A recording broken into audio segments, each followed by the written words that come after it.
Get ready to smile again with radio's home folks, Vic and Sade, written by Paul Reimer. Vic and Sade is brought to you by Crisco, the pure all-vegetable shortening. It's digestible. And now here's Zella Lake. Say, Zella, you should see the women out our way waiting for the postman to bring that cookbook. Well, you can depend he's on the job. More women call every day to say they've received their copy of Crisco's new wartime cookbook. And if you think I'm enthusiastic, you should hear them, friends. Crisco's recipes for good eating is just what they wanted. So timely, so helpful. 64 pages of Crisco recipes. Color photographs of tempting foods.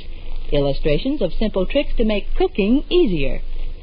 Honestly, wartime cooking is made of pleasure with these Crisco recipes.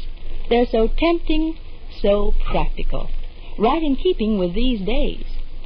Why, there are suggestions for fixing leftovers, others on dressing up less expensive meats, new ways of tempting your family's appetites. Even recipes for Crisco hot breads and desserts. And you know what else? Alternate ingredients are given for recipes. That's in case there are foods you can't buy. Now, don't put off getting this new cookbook. Just print your name and address clearly. Mail it with 10 cents in coin and a Crisco label, any size. Address Crisco, Department A, Cincinnati 1, Ohio. That's 10 cents in coin and a Crisco label, any size. Address Crisco, Department A, Cincinnati 1, Ohio. The offer is only good in the United States, and since you'll have to allow 14 to 18 days for delivery, better send today for Crisco's new wartime cookbook. And now back to Vic and Sade.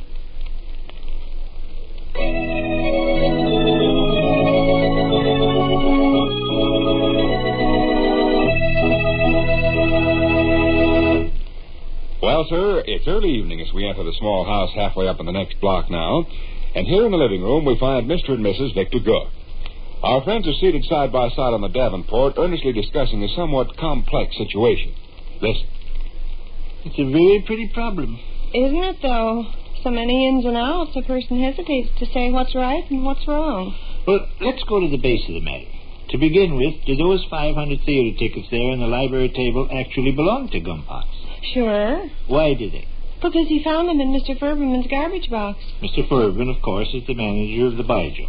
It is to be assumed that Mr. Furban threw the tickets away. Of course, he threw them away. They were in the garbage box along with potato peelings and trash. But why do you suppose he threw them away? Well, probably because they're dirty. You can see yourself how faded and grimy and old they look.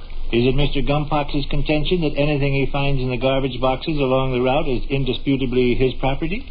Well, finders keepers, you know. Yeah, but suppose you owned a diamond-studded pickle fork and by accident it found its way to the garbage box. Would you recognize Gumpox's claim to that diamond-studded pickle fork and relinquish all rights? No, of course not. Anything valuable he'd return. Those theater tickets are just old paper. They're old paper, but they represent considerable value. Yes, that's true. What's it cost to go to the Bijou? 25 cents for adults. And those tickets there on the library table are adult tickets? Uh-huh. Well, holy smoke, do you realize what they're worth? No. 125 berries. Really? 125 berries. Look, Dr. Sleech, now here's my view of the matter. Gumpox hasn't got the slightest claim. Back door. Huh? Russell home, I think. You, Willie? Hi. He'll have some ideas on this, too. Oh, I expect he will. After all, he's the party most concerned. Oh, I don't say Gumpox has any intention of being dishonest, Sade. Oh, golly, no. I'd trust him with my Sunday shirt. But in this situation, he's completely in the wrong. Bruce was trying to attempt to get in touch with me by the telephone. No. Where you been? Up at the corner, sitting on the curb near Oyster Cracker. Had quite a discussion about socks. Oyster, I says, my mother's Uncle Fletcher's got a dear friend in Norman, Oklahoma named Homer Heck that don't even own the socks he wears on his feet. Oyster said he'd read... Well, what's this? It's a roll of tickets. Looks like Bijou tickets. Looks natural, then. It is a roll of Bijou tickets. Oh, where'd they come from? Mr. Furberman's garbage box. Mr. Gumpox brought 'em around a little while ago. He said we could buy 'em from him if we wanted to, and if we didn't want to, you could have 'em as a gift. My gosh, 500 of them. Did he mention a price? $5. 500 theater tickets for $5. That makes them a penny apiece. I can go to the doggone show till I die of old age. By gollies, it does make 'em a penny apiece. Yeah. Well, what'd you tell Gumpax? Did you just accept the tickets? Yeah, he handed them to me and I took them. I guess I said I'd see. I was busy washing dishes when he come to the door, and I really didn't think much on the thing. If I'd realized he was giving me $125, I'd probably took some interest. You people know what I'm going to do? I'm going to invite the whole sophomore class up at high school to be my guest. We'll march to the Bijou in a body. Your father says you can't use those tickets. Can't use them? Why not, Gov? Be dishonest. Dishonest? Grossly dishonest. You'd be in the position of a man knowingly making financial gains through the employment of stolen goods. How you figure? Well, Gumpax hasn't any right to make you a gift of 500 theater tickets he never paid for. He never paid for 'em. Of course he never paid for 'em. He found 'em. Found 'em in Furman's garbage box. Suppose he found a platinum watch fob in somebody's garbage box worth $9,000. Would he feel he had legitimately acquired that platinum He never watch fob? found any platinum watch fob, though. He found a roll of dirty old tickets. Well, look how dirty they are. Well, I'll tell you what I'll do. I'll bet you every nickel I got in the world Mr. Frederick threw those roll of tickets away. Very probably he did. All right, then. However, in throwing away the roll of theater tickets, he did so with the idea he was throwing away so much useless trash. The value of the tickets themselves is negligible, of course. But holy smoke, man, potentially they're worth $125. Think of that. Has Mr. Gumpax any right to give you $125 belonging to Mr. Furberman? Yeah, that's the way to look at it. Hey, wait a minute, Gov. You say those tickets are worth $125, didn't you? Exactly $125. Well, who are they worth that much to? Anybody who has them in his possession. They're not worth that much to Mr. Furberman. Why not? Because they're not. They're worth absolutely nothing to him. He wouldn't buy 500 tickets to the Bijou. He wouldn't buy any tickets to the Bijou. Well, why should he? He runs the Bijou. He gets in free. There's one for you, Vic. He could throw 500,000 tickets to the Bijou in his garbage box and not be out anything. He'd be out something if you come along and found him and took the sophomore class to the show, wouldn't he? Oh, what would he be out? All those admissions.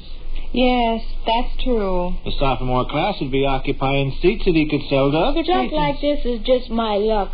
But if I found a lump of gold as big as a horse, it'd turn out to be brass. Here I got 500 tickets for the theater, and they turned to cracker crumbs in my mouth. You wouldn't want to do anything dishonest, Russell.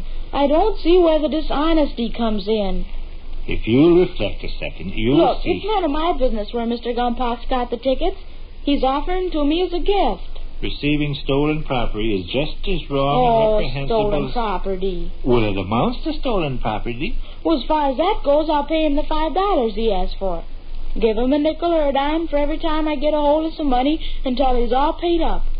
Won't my conscience be clear under them circumstances? No. Why not?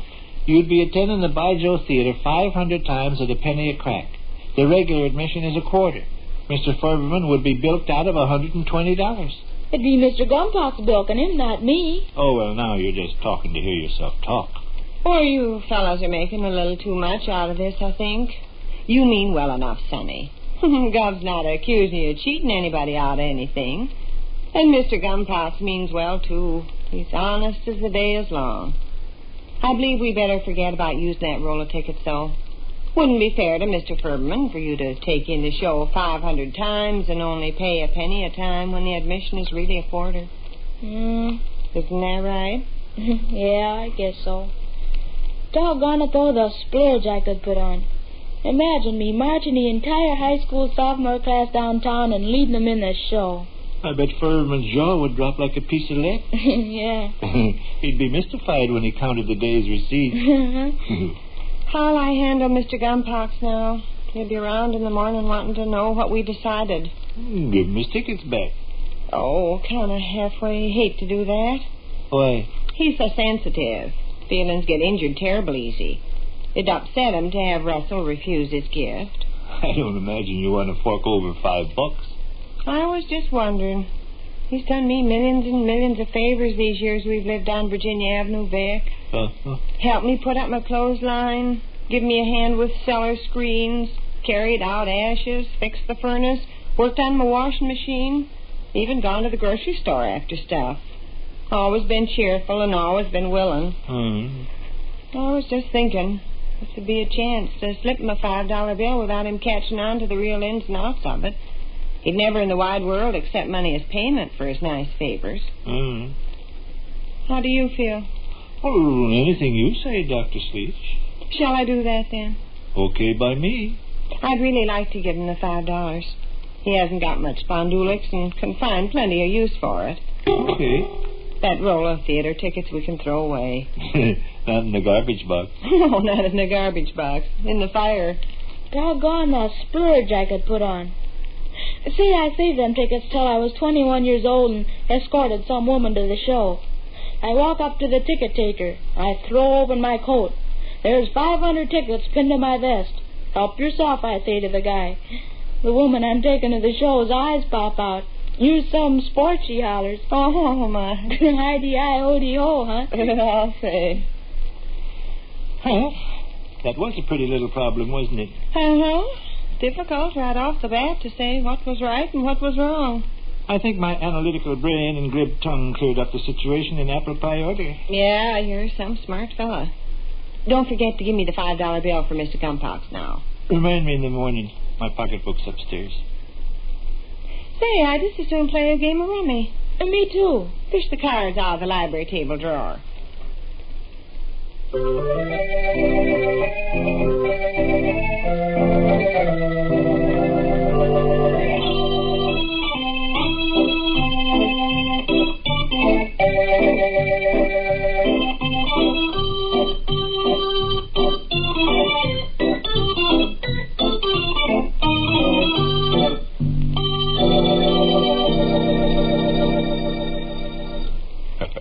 Which concludes another brief interlude at the small house halfway up in the next block. And now, here's Zella Lynn. You know how a head of cabbage can last and last.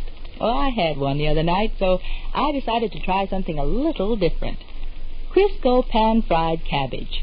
And honestly, cooked cabbage never tasted so good before.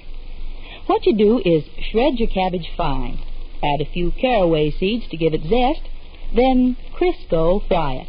You know, with a cover on top? Well, that Crisco pan-fried cabbage came out so brown and tempting, nobody could resist. Everyone, including the children, cleaned up their plates. Wouldn't your family go for it, too? Oh, goodness, don't hesitate on account of digestions. Not with Crisco fried foods. You can count on their being digestible, even for the youngsters. That's true of everything you cook with Crisco. Really, Crisco's pure and all vegetable. And it's digestible itself.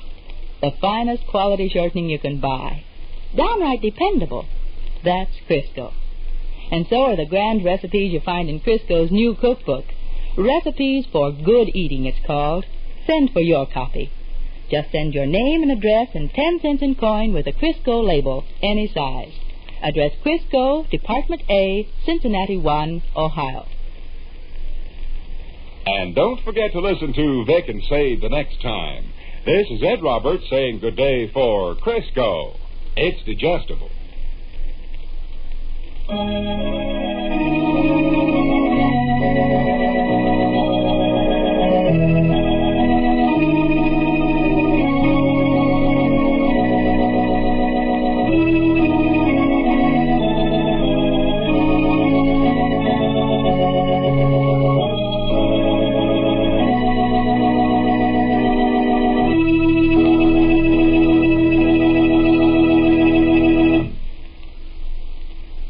This is the National Broadcasting Company.